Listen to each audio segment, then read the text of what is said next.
Bir adama çətin iş tapşıra müdür, çox çətin iş. O da onun öhdəsindən gəlməyə, ağır cəza ver ona. Deyərlər ki, sən nə ədalətsən? Bu ağır işi, deyilənmədin, nüş cəzalandırsan ki. Çox çətin idi. Məsələn, bir saata bir dünyanın işini tapşıra. Bir də var ki, deyək ki, o kağızı götür bu stoldan, apar qoy o stola. Bir dəfə deyə eləməyə, 2 dəfə deyə eləməyə, 3 dəfə deyə, 100 dəfə deyə eləməyə. Nə cəza versə deyərlər, əcəb elədi, də haqqı vardı. Bax, cəhənnəm bu deməkdir. Cəhənnəm bu deməkdir. Cəhənnəmin mənası budur. Cəhənnəmə ona görə inanırıq ki, çox asan işi görmədik. Çox asan işi görməməyin elə ağır cəzası ola bilər. Çox asan işi görməməyin elə ağır cəzası ola bilər. Biz işin nə qədər asan olduğunu başa düşmürük.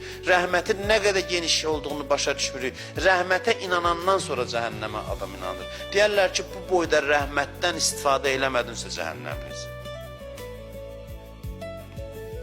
Cəhənnəmi rəhmət təfsir edir, rəhmət izah edir. Rəhmət olmasa cəhənnəm izah olunmaz.